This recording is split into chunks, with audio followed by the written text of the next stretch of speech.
Je suis bien contente d'être là parce que d'abord, je sais que les thèmes de l'institution fait partie depuis quelques années des axes de recherche de ce laboratoire.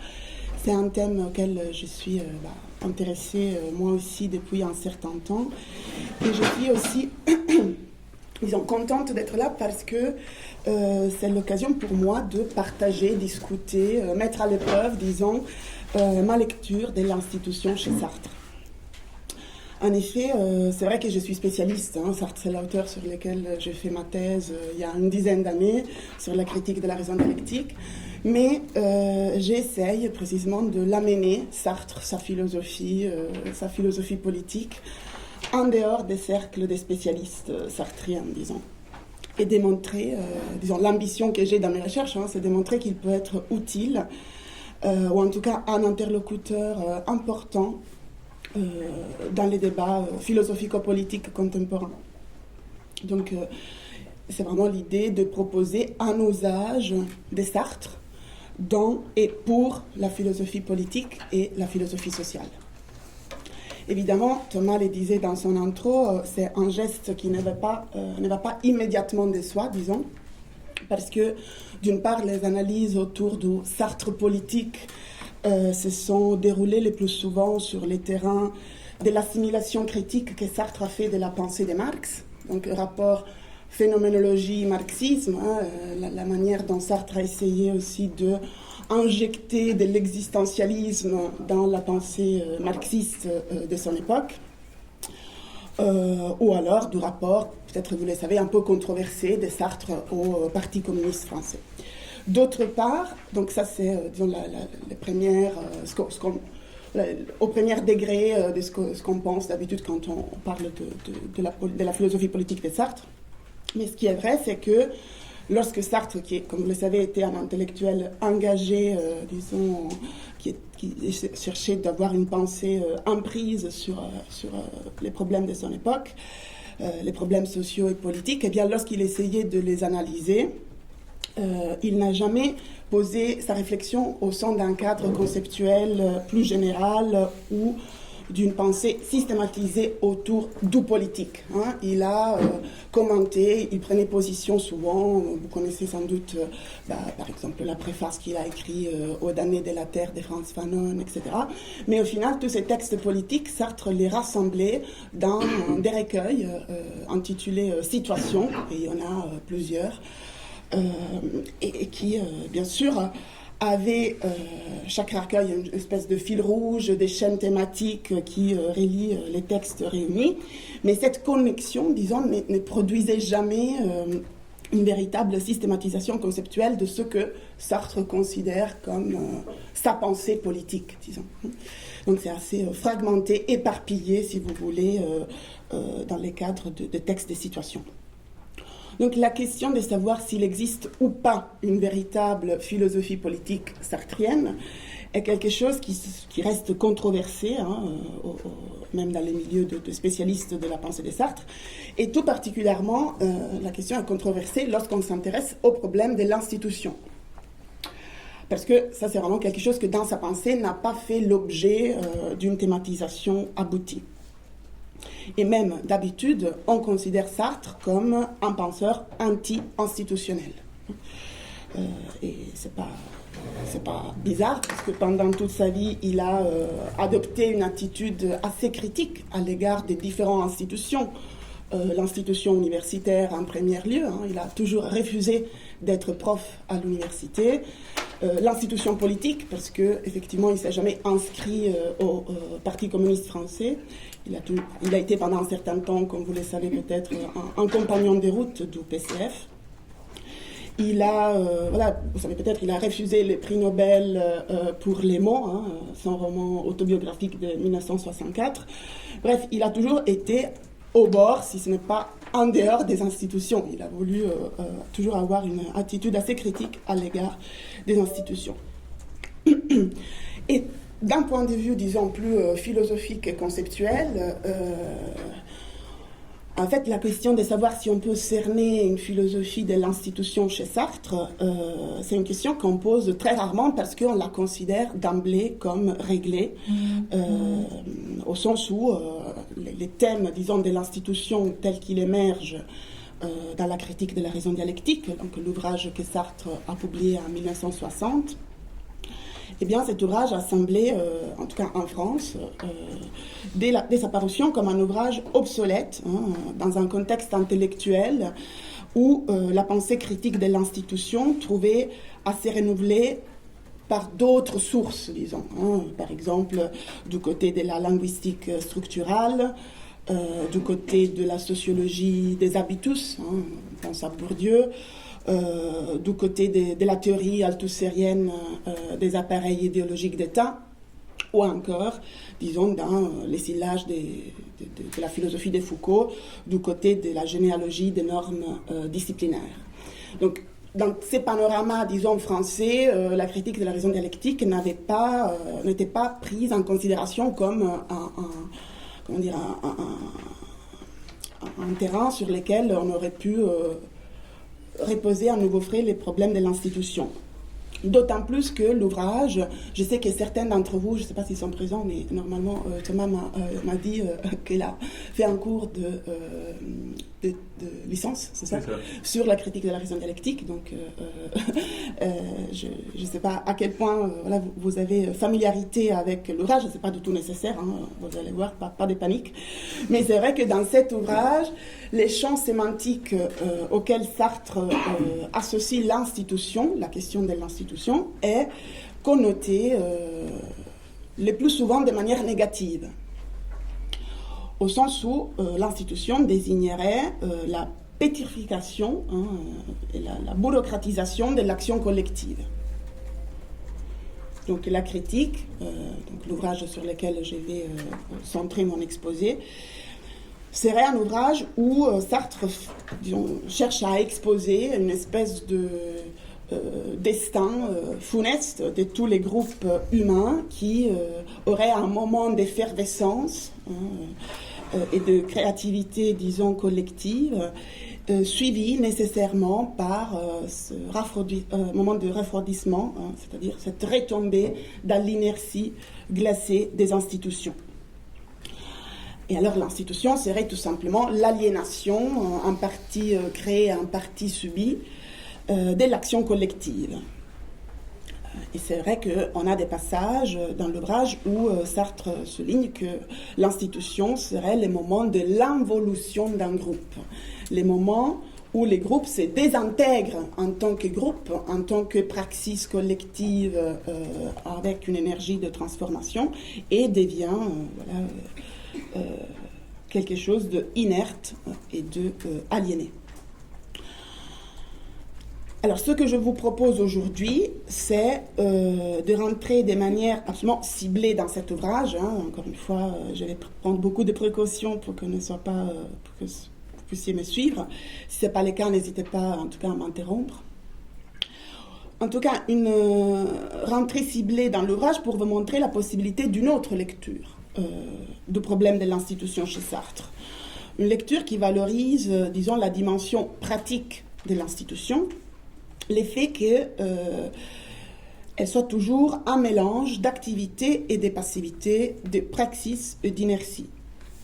Et surtout, c'est un aspect qui me semble important d'un point de vue de la philosophie politique et sociale, l'effet que le concept d'institution chez Sartre, dans la critique, n'est pas du tout ramené au registre de la volonté individuelle et de la personnalité juridique, mais décrit le concept d'institution en tant qu'outil forgé.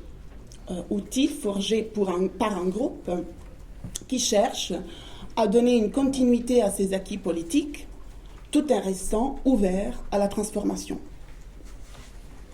Donc je procéderai en 3 temps, comme il se doit. Je ferai d'abord une courte présentation de l'ambition générale de l'ouvrage et de l'importance de sortir des lectures qui vont absolutiser les moments de l'insurrection décrits par Sartre dans cet ouvrage.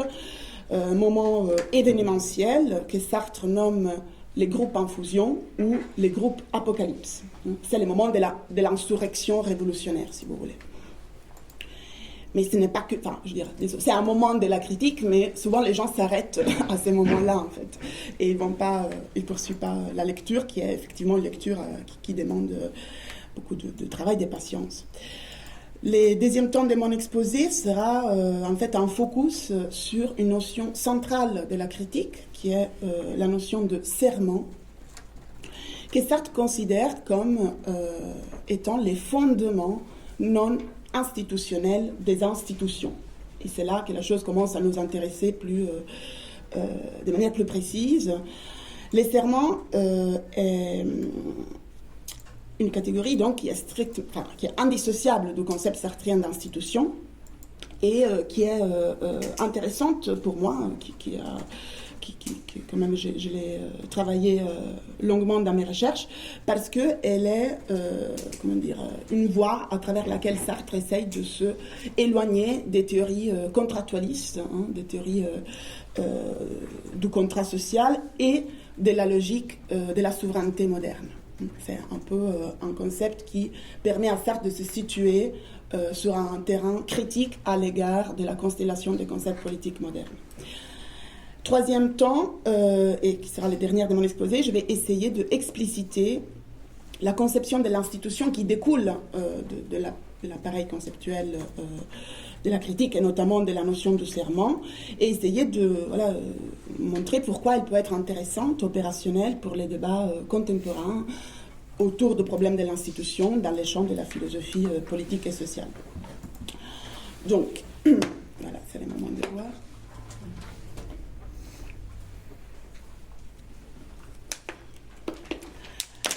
La critique de la raison dialectique peut être lue comme une tentative de comprendre la structure du lien social dans ses différentes configurations. De comprendre la structure du lien social dans ses différentes configurations, de la plus élémentaire à la plus complexe.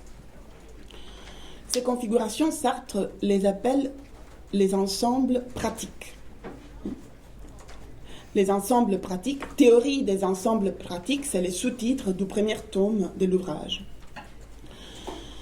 On a affaire donc avec des ensembles qui sont caractérisés par une dimension immédiatement pratique. L'ouvrage nous restitue une vision du social où précisément il n'y a pas un sujet unitaire, homogène, qu'il s'agisse du peuple, de la nation, de l'individu même. Mais au contraire, c'est un ouvrage où on a affaire, comme je le disais, à des groupes, donc à des parties, à des partialités. C'est vraiment une tentative, celle de Sartre, de rendre compte, non pas de l'origine de la société, mais du processus de génération de sociétés particulières, d'ensemble des groupes, précisément. Il s'agit de comprendre la vie d'un groupe, la vie d'un sujet collectif pris dans les moments de son invention, disons, de son surgissement, mais aussi, et je dirais même surtout, dans les moments de sa réinvention permanente. Sartre nous invite à penser notre propre relation à un groupe, quel qu'il soit, en tant que les groupes ont un statut particulier, précisément, le groupe n'est pas une chose. Il n'a pas un corps, il n'est pas une réalité instituée une fois pour toutes, mais bien une réalité en train de se faire, constamment en train de se faire. On pourrait dire, en reprenant la définition sartrienne de la conscience telle qu'il l'a donnée dans L'être et le néant, que dans les groupes a une réalité dans laquelle et pour laquelle il est toujours dans son être question de son être. C'est toujours quelque chose ce n'est jamais une réalité acquise, c'est une réalité qui est constamment obligée de se faire, de se refaire, de se réinventer, de se maintenir en vie. La question est donc comment se produit un collectif, comment se produit un groupe, et surtout comment il tient. On pourrait dire comment ça tient, les groupes, comment ça dure, comment on continue de vivre, et aussi comment on s'y tient, nous, au sein d'un groupe dont on est membre. Ce qui nous intéressera tout particulièrement aujourd'hui, c'est la manière dont Sartre pense la vie d'un groupe dans sa forme instituée. Donc les moments où un groupe s'épose, les problèmes de sa propre durée, comme je disais, de la manière de continuer à exister en tant que praxis collective. Ce qui veut dire non seulement comment un groupe se forme dans l'urgence, dans les moments chauds d'un événement d'insurrection, des luttes politiques ou sociales, mais aussi et surtout, qu'est-ce qui lie les hommes une fois qu'ils ont atteint l'objectif pour lequel ils s'étaient réunis. Qu'est-ce qu'on fait lorsqu'il n'a plus rien à faire d'immédiat, les objectifs immédiats ont été atteints, qu'est-ce qu'on fait après, si vous voulez.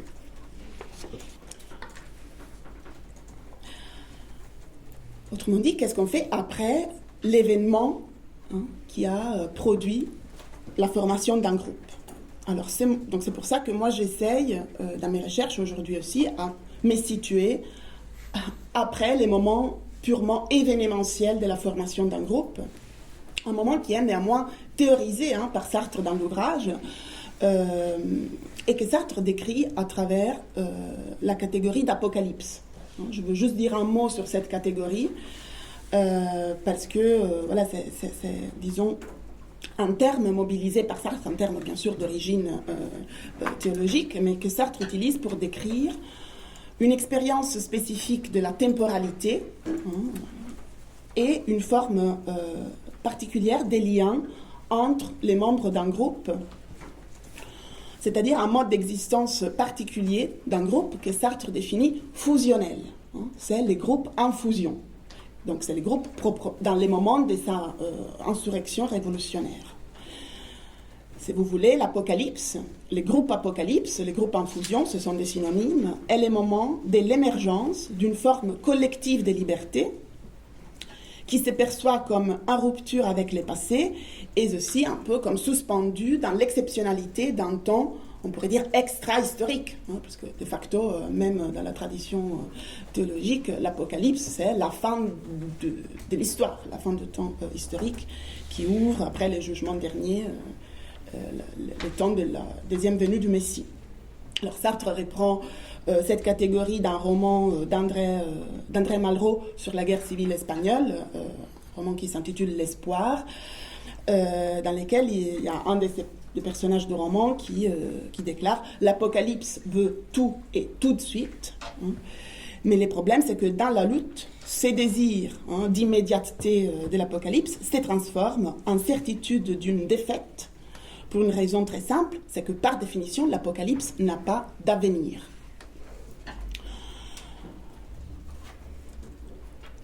On pourrait dire que le temps de l'apocalypse est le temps de l'événement pur et aussi, d'une certaine manière, le temps anti-institutionnel par excellence. C'est-à-dire, c'est le temps du présent absolu qui ne pense pas à l'après. Sartre utilise ces termes précisément pour décrire, vous le savez sans doute, parmi les exemples qu'il mobilise, les groupes en fusion, les groupes apocalypse, c'est la population du faubourg Saint-Antoine qui fait l'assaut de la Bastille, qui prend la Bastille au début de la Révolution française, et c'est donc ces moments de fusionnalité où le temps historique est suspendu. En fait, dans les groupes apocalypse, les individus vivent ce que Sartre nomme une homogénéisation du temps et de l'espace. Ils ne se distinguent pas en tant qu'individus, ils font partie d'une espèce de groupe amorphe qui lutte contre la rareté du temps pour précisément atteindre son objectif immédiat, dans ces cas, la prise de la Bastille. Alors, sans sous-estimer l'importance que Sartre confère au rôle de l'événement, de l'apocalypse, du groupe en fusion, ce que je vais essayer de faire dans la suite de mon exposé, c'est de problématiser cette idée selon laquelle il y aurait d'abord l'apocalypse, la fusion, la révolution, et puis l'institution comme trahison, pétrification, bureaucratisation de ce mouvement créateur. Donc, je voudrais essayer de déconstruire l'idée, ça d'un point de vue plus général, hein, pas que pour les études sartriennes, l'idée qu'il y aurait une évolution linéaire de la révolution à l'institution, du constituant au constitué. Et essayer de penser l'institution précisément en dehors de son opposition à l'événement. Je disais tout à l'heure qu'un groupe, selon Sartre, ne peut pas être pensé comme un sujet collectif qui serait doué d'une consistance ontologique. La réalité du groupe est tout entière dans la pratique. Le groupe n'est rien en dehors des actions qu'il accomplit. C'est pourquoi, une fois qu'il accomplit les actions les plus urgentes et plus importantes pour lesquelles il s'était constitué, il doit se donner un statut différent, un autre statut pour continuer à exister. Et c'est le moment où les groupes, dit Sartre, doivent devenir objet pour lui-même. Il doit acquérir une réflexivité.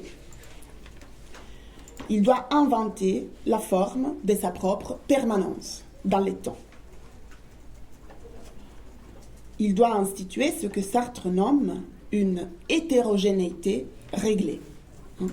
Ce syntagme est important parce qu'il nous indique que le groupe n'est plus la masse fusionnelle, amorphe, indistincte du moment de l'Apocalypse. Sartre souligne la dimension hétérogène, c'est-à-dire qu'un groupe doit être composé par différents rôles, différentes tâches, différentes dimensions qui ne doivent pas être annulées, mais bien réglées, normées, disciplinées. Et cette transformation de la fusion à l'hétérogénéité réglée, Sartre la pense précisément à travers la pratique du serment.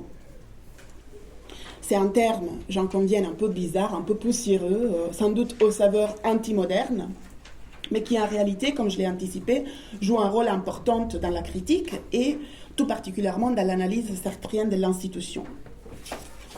Essayons donc de comprendre pourquoi Sartre d'abord utilise ces termes et quel est le rôle conceptuel que ces termes doivent revêtir.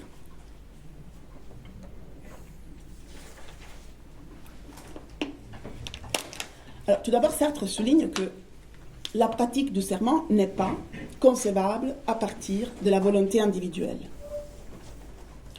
Le serment doit être étudié comme une détermination sociale. C'est une remarque en apparence banale, mais qui mérite d'être analysée parce que affirmer que le serment ne peut pas se produire à partir d'une volonté solitaire ou purement individuelle signifie les démarquer nettement de la logique du contrat. C'est un aspect que Sartre lui-même souligne. Il dit il faut se garder de confondre les serments avec un contrat social, parce que ce que j'essaye de faire à travers cette catégorie, c'est pas du tout de chercher un fondement à telle ou telle société, entreprise, dit Sartre, dont nous verrons la parfaite absurdité, mais plutôt démontrer, et c'est ça la partie importante, les passages nécessaires d'une forme immédiate mais en danger de dissolution, celle du groupe en fusion, à une autre forme du groupe, réflexive mais permanente. Réflexive mais permanente.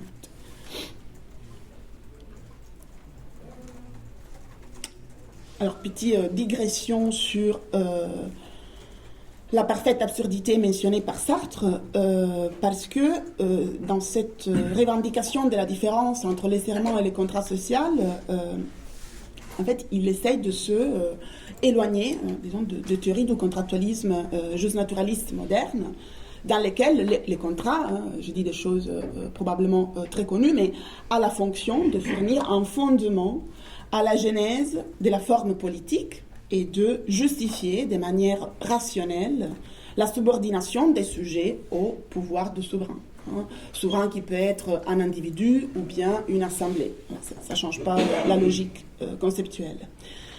On pourrait dire que dans la modernité politique, là j'ai fait bien sûr des comment dire, je ne vais pas marquer les distinctions au sein de cette catégorie générale qui sont les concepts politiques modernes, mais on pourrait dire que aucune autorité dans la modernité politique ne pourrait être reconnue sans les consentements de ceux et celles sur qui elle s'exerce. La spécificité du pouvoir politique moderne, c'est qu'il est tout simplement les produits de la volonté des individus.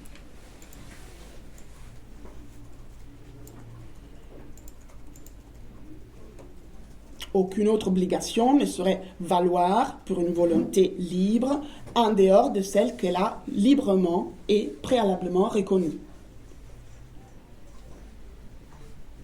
C'est pour ça que la fiction du contrat, disons, permet d'attribuer aux individus une fonction constituante, précisément, par rapport au pouvoir auquel ils ont librement choisi de se soumettre, encore une fois, imprégnant les pouvoirs comme étant les produits de leur liberté. Est-ce que je dis des choses qui sont compréhensibles pour vous ou... Oui. Je pense que ok. Non, j'insiste juste parce que c'est utile dans l'économie de mon argumentation pour vous montrer en quoi les serments se détachent de cette logique. Sartre définit les serments comme une libre limitation dont chacun a besoin pour être libre. Une libre limitation dont chacun a besoin pour être libre au sein de ce groupe qu'il doit continuer à exister. Alors cela pourrait, de premier abord, rappeler la logique contractualiste, parce qu'effectivement, dans les contrats sociaux, dans la logique du contrat social, les individus choisissent de renoncer à une partie de leurs droits, qui sont à la base illimités, pour pouvoir jouir en échange d'une plus vaste liberté. Donc, on pourrait imaginer qu'au final, Sartre veut distinguer serment et contrat, mais au final, il retombe dedans.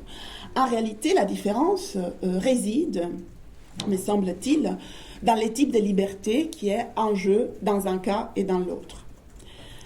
La liberté qui sort du contrat coïncide avec les droits de faire tout ce que ne nuit pas à autrui.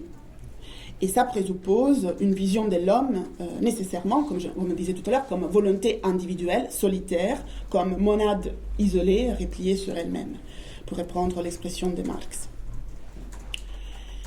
Si vous voulez, dans l'ordre civil inauguré par les contrats, la forme du lien social est paradoxalement la forme d'une séparation. C'est-à-dire, c'est un lien qui délie, une union qui sépare l'homme à la fois des autres et de lui-même. Je ne veux pas rentrer dedans, mais voilà, je vous renvoie à des textes comme sur la question juive de Marx, sur lesquels voilà, on peut comprendre pourquoi cette liberté de la déclaration des droits de l'homme et du citoyen, en réalité, c'est une liberté qui coïncide avec les droits des propriétés, qui séparent les individus plutôt que les unir entre eux. En revanche, ce qu'essaye de décrire Sartre, donc cette manœuvre que la liberté exerce sur elle-même lorsqu'elle s'engage dans un serment, a pour finalité les soutiens d'une solidarité et d'une réciprocité qui doivent justement, selon Sartre, éviter la séparation entre les membres du groupe. C'est pourquoi l'engagement sur lequel je viendrai dans un instant, produit par les serments, n'a rien à voir, selon Sartre, avec l'accord qui pourrait se passer entre des volontés individuelles.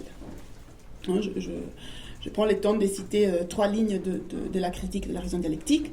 Sartre dit « ce n'est pas un accord parce qu'un accord suppose que des individus différents, venus d'horizons différents, caractérisés par toute une série d'intérêts différents, etc., réalisent dans la réciprocité une entente contractuelle sur un minimum. » Donc l'accord, sous sa forme contractuelle, réalise sur un point l'unité extérieure des autres en tant qu'autres. Et il ne peut que exploser en pulvérulence d'identité.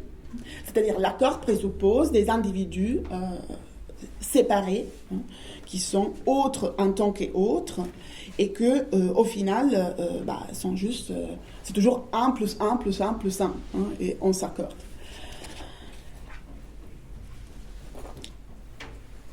Alors Sartre précise que les serments, c'est pas du tout ça, qu'il n'y a pas d'échange dans les serments, parce que chacun, lorsqu'il jure, ne cède pas quelque chose qu'il possède originairement, par exemple ses droits naturels, pour obtenir un retour, un avantage en termes de protection, de sûreté, d'utilité individuelle.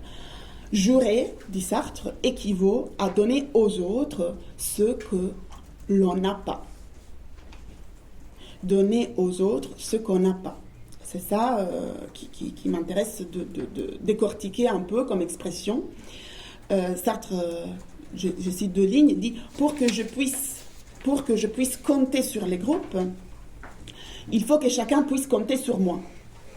Jurer, c'est donner ce qu'on n'a pas pour que les autres vous les donnent et qu'on puisse tenir parole ensemble. »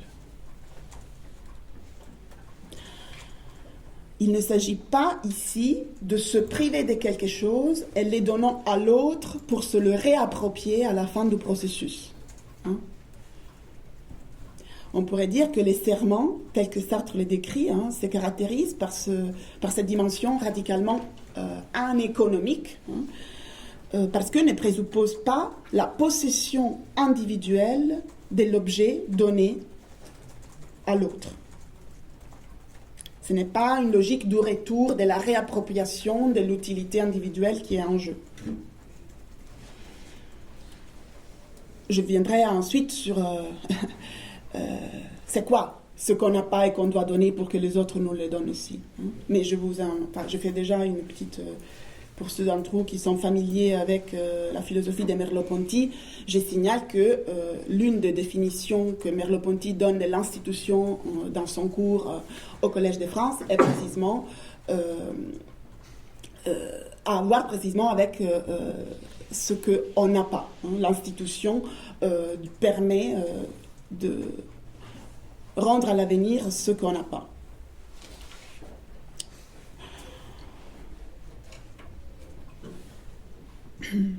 Alors, un autre aspect important sur lequel je ne peux pas ne pas m'arrêter, pour comprendre, disons, qu'est-ce que Sartre cherche à penser à travers la notion des serments, et pourquoi ces serments ne concernent pas une volonté solitaire vis-à-vis d'autres volontés solitaires. Pourquoi ils possèdent dès le début une détermination sociale. En fait, c'est le fait de souligner que les serments s'inscrivent dans les milieux que Sartre définit, les milieux des tiers régulateurs. Alors, c'est une notion difficile que je ne pourrais pas détailler beaucoup, mais juste, il faut comprendre que Sartre est un penseur qui est dialectique, donc il essaye de penser la dialectique qui produit la vie, qui s'est produite au sein de la vie d'un groupe. Et il dit, lorsque chaque membre du groupe jure, il agit à la fois comme sujet et comme objet, à la fois comme transcendance et comme immanence par rapport au groupe, selon un triple mouvement qui va démanteler littéralement la figure de l'individu comme entité autosuffisante et douée d'une volonté libre et souveraine.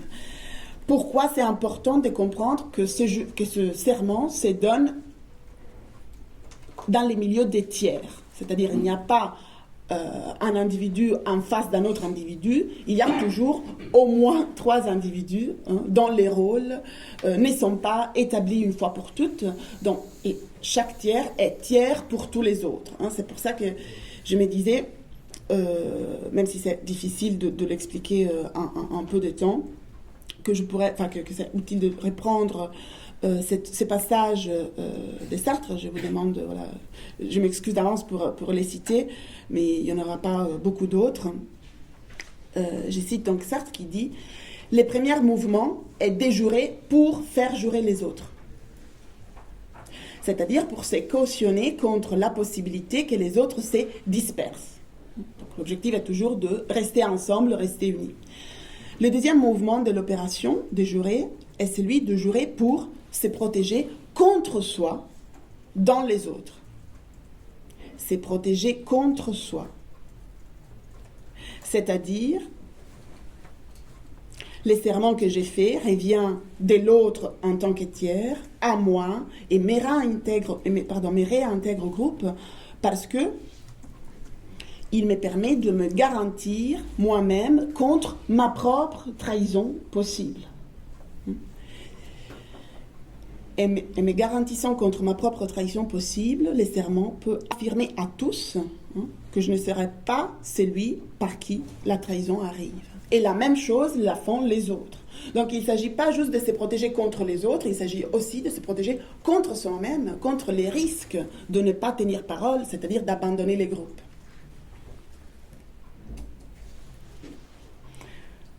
Ce qui veut dire que la fidélité que chaque membre, en tant que tiers, manifeste aux autres, fait si que l'autre n'est pas perçu comme un simple dédoublement de soi-même, selon les modèles de l'interchangeabilité propre à l'individu abstrait.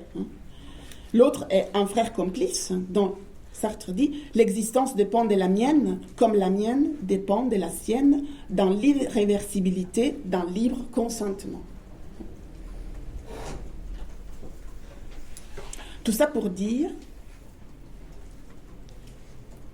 que Sartre refuse à l'individu les rôles des fondements de la vie associative.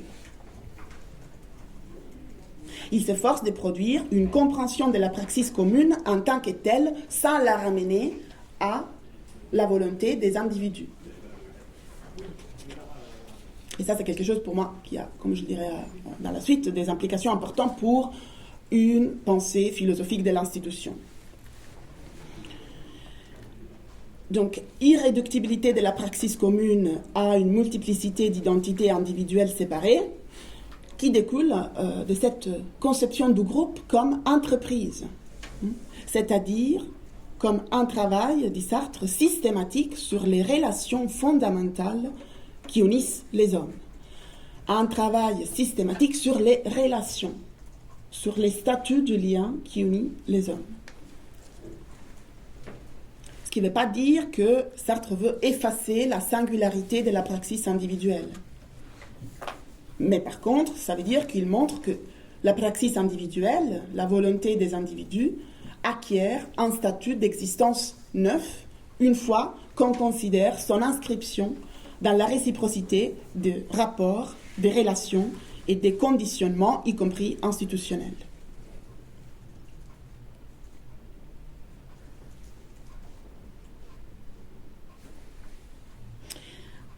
Un élément important, avant de passer à ma troisième partie, plus centrée sur l'institution, c'est de souligner que pour Sartre, le serment ne doit pas nécessairement s'exprimer à travers une formule discursive. Ça que peut nous, déjà, nous donner une mesure du fait que ce n'est pas tellement naïf, au final, l'usage de cette catégorie. Parce que Sartre avait dit que le serment peut tout aussi bien être implicite. Ce n'est pas nécessaire que chacun dise je jure d'être fidèle. C'est pas juste, c'est pas les modèles du serment du jeu des pommes, du serment des jeux des pommes qu'on doit imaginer comme étant à la base de la théorisation de cette catégorie. Il s'efforce, Sartre, de ne pas réduire les serments à la dimension performative du langage. Son efficacité doit être mesurée à la lumière de la force adhésive, dit-il, qu'il produit au sein du groupe. Le serment n'est pas nécessairement une opération véritable et une décision explicite. Que le serment ait eu lieu réellement ou qu'on en fait l'économie apparente, ce qui compte, dit Sartre, est l'organisation du groupe qui devient un objectif immédiat. C'est le moment où l'unité du groupe, poursuit-il, n'est nulle part ailleurs qu'un chacun comme serment. Et ce serment n'est ni une détermination subjective, ni une détermination du discours, c'est une modification réelle du groupe par mon action régulatrice. Modification réelle du groupe par mon action régulatrice. Ce qui veut dire que Les serments implicites, encore une fois, n'impliquent pas d'être formulés, d'être maintenus à travers des rituels ou des cérémonies. Il peut impliquer un usage spécifique du langage, mais ce qui compte, ce sont les effets qu'il produit, hein, c'est-à-dire la façon dont les individus se sont engagés à ne pas trahir l'entreprise commune, la façon dont les individus se sont engagés à continuer à agir en tant que membres de tel ou tel groupe. Alors, comme je vois que les temps avancent, j'avais une partie sur les rapports entre serment et droit, hein, parce que Sartre considère les serments comme étant la source d'un pouvoir juridique diffus au sein du groupe. Hein. Il y a vraiment une dimension, disons, normative de ces serments que se manifeste, selon Sartre, dans la manière de normer les relations, y compris sur un plan juridique au sein de ces groupes. Je vais sauter, éventuellement on revient pendant la discussion, pour m'approcher davantage à la partie, disons, qui est l'objet du séminaire, c'est-à-dire l'institution. Ce qui m'intéresse que vous gardiez à l'esprit, hein, après cette traversée sans doute un peu grossière, c'est que les serments doivent être conçus comme la pratique d'un lien. Avant d'être un rituel, avant d'être quelque chose que devrait voilà, permettre d'expliquer pourquoi un groupe tient ou pas, eh bien c'est la façon dont Sartre essaie de comprendre pourquoi les individus continuent à rester fidèles à une entreprise commune. Il est la pratique d'un lien qui, encore une fois, n'a ni un ancrage dans la nature, ni un ancrage dans l'être du groupe, parce que le groupe n'a pas d'être, dit Sartre, hein, n'a pas de corps, n'est pas une entité qu'on pourrait comprendre sur la base d'un organisme biologique, hein, c'est juste, comme on l'a dit, quelque chose qui existe uniquement comme pratique. Eh bien, c'est la pratique d'un lien qui exige d'être constamment et toujours reconfirmé et donc sans cesse réinventé. Alors, si Sartre considère les serments comme étant indissociables de la création de l'institution, c'est parce que les serments fournissent une continuité à l'action collective, parce qu'il ouvre la possibilité de la répéter dans le temps et de produire les partages d'un sens voilà, de l'action du groupe.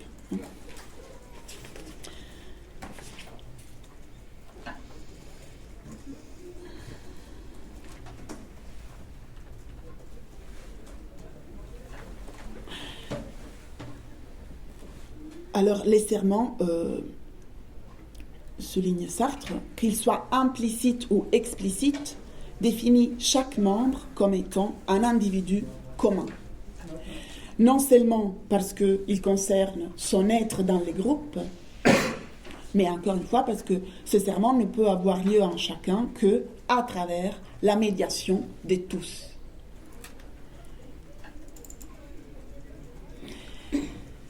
C'est pour ça que, ça aussi je vais les sauter parce que je vois que les temps avancent, c'est pour ça que Sartre considère que les serments ne produisent aucun mécanisme qu'on peut comprendre en termes de souveraineté. Les personnes qui jouent au sein d'un groupe, donc en tant que tiers régulateurs, ne sont pas des souverains par rapport au groupe. Chacun est à la fois sujet et objet, chacun est à la fois dans un rapport d'immanence et de transcendance au groupe. Et Sartre souligne qu'à travers les serments, au sein d'un groupe, la souveraineté est limitée par sa réciprocité même. La souveraineté des membres est limitée par sa réciprocité. Alors, ça, c'est un aspect important parce que, je le souligne, même si c'est relativement évident, considérer la souveraineté, la souveraineté dans la sphère du partage, signifie rompre radicalement avec la manière moderne de penser la politique. la souveraineté apparaît ici comme originairement mutilée, décomposée, fragmentée, partagée. Ça veut dire que chacun est, dit Sartre, quasi souverain. Ce qui veut dire que personne l'est. La souveraineté, elle circule. Ce qui veut dire aussi, ça c'est un élément important, que ce partage rend chaque membre en tant que tiers comme politiquement responsable vis-à-vis des modalités d'existence du groupe. Justement parce que chacun a juré, chacun doit répondre entièrement de ses actions, ce qui ne revient pas à obéir à une norme extérieure, mais plutôt à intérioriser dans sa propre praxis la forme de vie communautaire rythmée par la puissance normative du serment.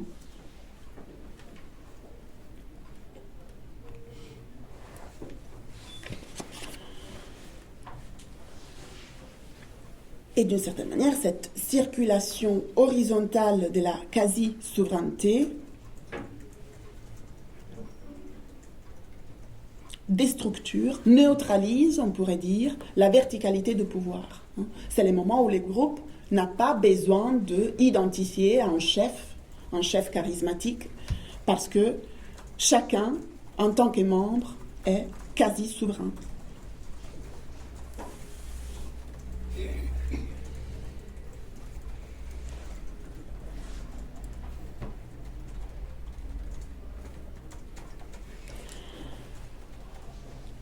Alors, on a déjà souligné que la conception sartrienne du groupe refuse à celui-ci tout statut substantiel. Il est une entité qui doit construire son être sans pour autant se doter d'un corps, donc sans se transformer en une totalité où les rapports entre les parties pourraient calquer, disons, les rapports entre les membres d'un organisme physique, où il y aurait les rôles de coordination qui reviendraient au cerveau. On pourrait dire que les groupes, c'est une expression utilisée par les sociologues Luc Boltanski à propos de l'institution, est un être sans corps et devient institutionnel dans la mesure où il adopte une modalité de praxis capable de produire la permanence élémentaire du passé du groupe. C'est-à-dire de continuer à faire exister les passés du groupe, du groupe fusionnel, du groupe en tant qu'énergie transformative, de continuer à les faire exister dans les temps.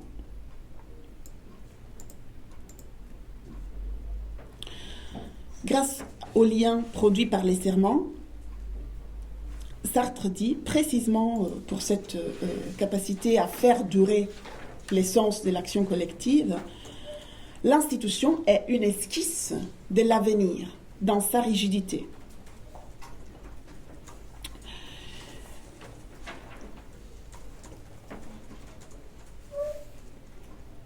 L'institution est ce qui permet de réactualiser les passés communs en lui conférant, cependant, une signification nouvelle.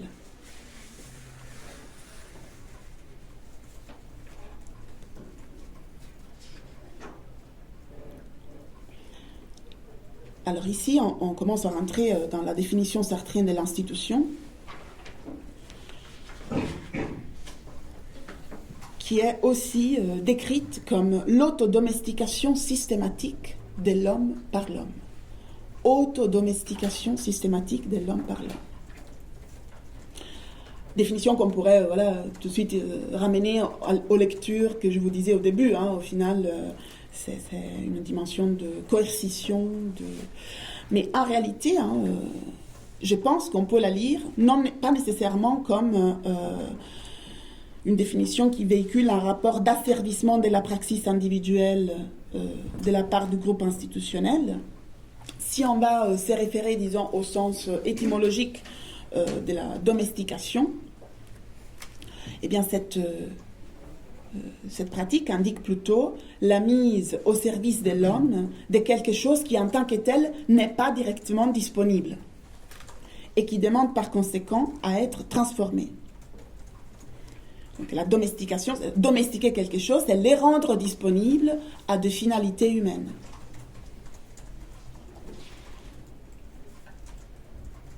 À travers une transformation opérée sur ce quelque chose. C'est pour ça qu'il me semble important de prendre à la lettre, vraiment au pied de la lettre, l'image que Sartre utilise pour décrire comme modèle de l'institution. Il dit vraiment les modèles de l'institution est l'outil forgé. Pourquoi c'est une image parlante selon moi? Eh bien parce que l'outil n'est pas juste un outil, c'est un outil forgé, ce qui veut dire qu'il y a une praxis qui s'est, on pourrait dire, qui s'est faite matière pour agir sur la matière. L'outil a dû être construit par quelqu'un, il incorpore une pratique et ensuite il est mobilisé pour faire quelque chose, donc pour transformer les milieux qu'il s'agit de transformer précisément. Donc, cette praxis inscrite dans la matière qui doit transformer la matière est aussi transformée en retour par cette domestication. On pourrait dire que l'outil est ce qui permet de façonner la matière, mais qu'il est lui-même façonné grâce à un savoir pratique. L'outil forgé incarne un savoir-faire capable d'ordonner, ou en tout cas une activité pratique qui est aussi, pourrait-on dire, une forme de pensée. C'est un savoir qui se fait technique. Ou encore, vice-versa, en même temps, une technique qui présuppose un savoir.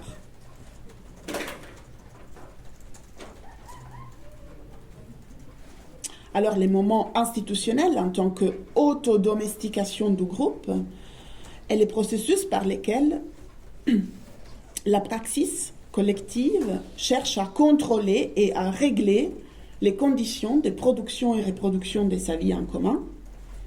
Sartre fait toute une analyse concernant la matérialité des besoins et des intérêts qui émergent au sein d'un groupe et qui sont, comme je le disais tout à l'heure, des besoins et des intérêts hétérogènes, qu'il ne s'agit pas de niveler, mais qu'il s'agit de régler en gardant leur hétérogénéité.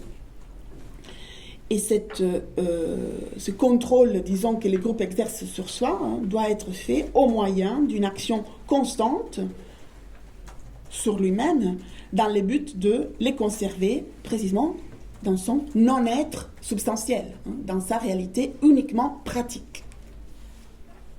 Et c'est pour ça que je disais, on retrouve ici la dimension de l'institution comme mise à disposition de ce qu'on n'a pas.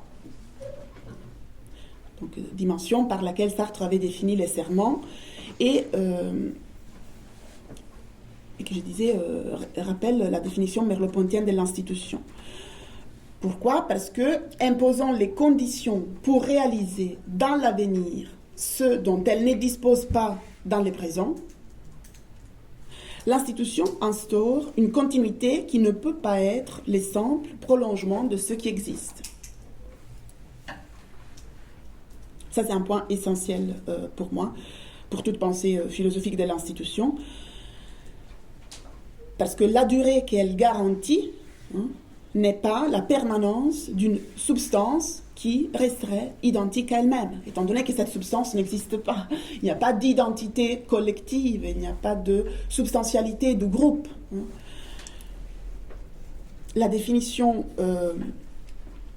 de l'institution comme mise à disposition de ce qu'on n'a pas permet précisément de penser ces concepts comme, on pourrait dire, un dépôt du sens, c'est encore l'expression de Merleau-Ponty, mais en tout cas, c'est souligner la possibilité de penser une ouverture qui se trouve à la fois en amont et en aval de l'acte d'instituer.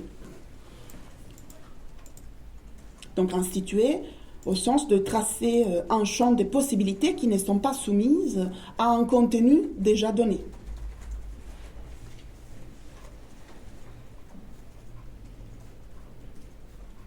Et c'est pour ça qu'il me semble important de problématiser les lectures qui considèrent que l'institution chez Sartre est quelque chose qui révèle uniquement de la dimension aliénante, réifiée, par exemple, du pratico-inerte, donc cette catégorie centrale de la critique, où il y aurait une pratique qui est toujours étouffée par l'inertie de la répétition, de la matérialité, etc. En réalité, l'essence de l'institution, telle que j'ai essayé de l'esquisser, concerne celui d'une action entreprise en vue d'un objectif pratique qui est celui de garder en vie les groupes. Autrement dit, de maintenir un lien entre les membres du groupe au-delà de cet instant événementiel de l'Apocalypse. Et aussi, bien sûr, au-delà de la durée limitée des vies individuelles de chaque membre. Sartre le dit clairement, il dit « L'institution coïncide avec les non-êtres du groupe, se produisant comme lien entre ses membres. » Un non-être, encore une fois, qui s'est produit, qui a une existence objective malgré son caractère entièrement négatif, et cette existence objective s'incarne dans les liens. On pourrait dire que l'institution est l'outil, outil forgé, permettant à ce non-être d'accéder à une forme d'existence objective.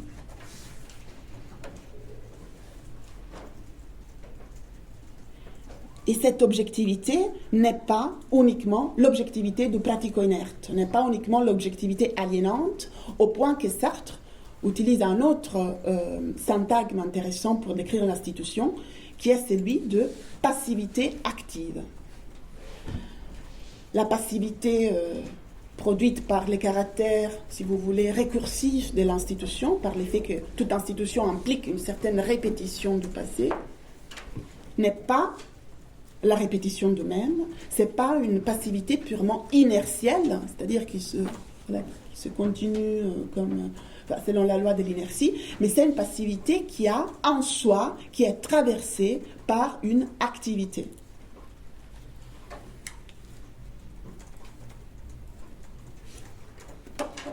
Passivité active.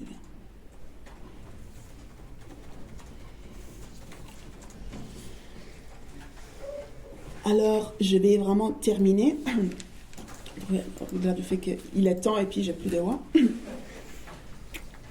Il m'est semblé, là voilà, je pense, je ne vais pas rentrer dans les détails, mais entreprendre cette voie un peu plus souterraine, disons, de lecture, du rapport, groupe, serment, institution au sein de la critique de la raison dialectique nous permet de complexifier aussi des lectures contemporaines de cet ouvrage, comme celle de Pierre Dardot et Christian Laval. Je ne sais pas si vous avez pu voir à plusieurs reprises, mais notamment dans Un commun.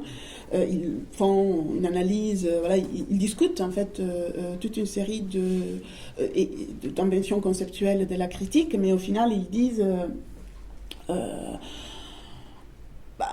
que Sartre, l'analyse de Sartre, disons, ne fait que présupposer dès les débuts, y compris dans sa pensée de l'institution comme pratique, la figure de l'État comme organe d'intégration des différents groupes à l'intérieur de la société. Comme si, au final, dans la critique de Sartre, l'État serait la vérité ultime de l'institution. En fait, les modèles dans lesquels, tôt ou tard, on va tomber pour penser l'institution. C'est pour ça que remonter, aussi au caractère anticontractualiste du sermon, à la manière dont il déplace la logique de la souveraineté moderne et donc la souveraineté dans sa forme étatique, permet, en tout cas dans la lecture que j'essaye de proposer, de ne pas écraser l'ouvrage de Sartre sur cette dimension-là, institution, État, souveraineté. Vraiment, la toute dernière chose que je voulais dire,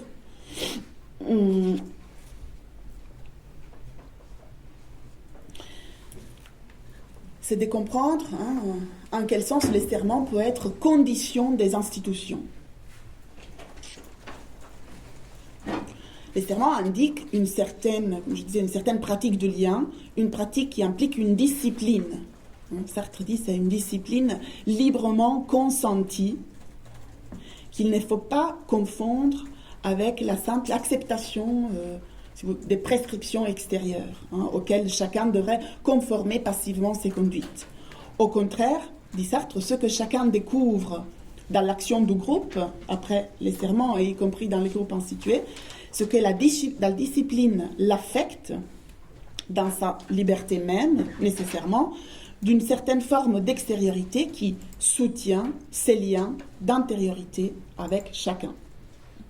Une extériorité qui est nécessaire, la liberté doit s'affecter d'une extériorité, on ne peut pas continuer à durer dans la dimension spontanéiste, anarchique, fusionnelle, si vous voulez, mais cette extériorité est intériorisée par chacun comme un lien d'intériorité.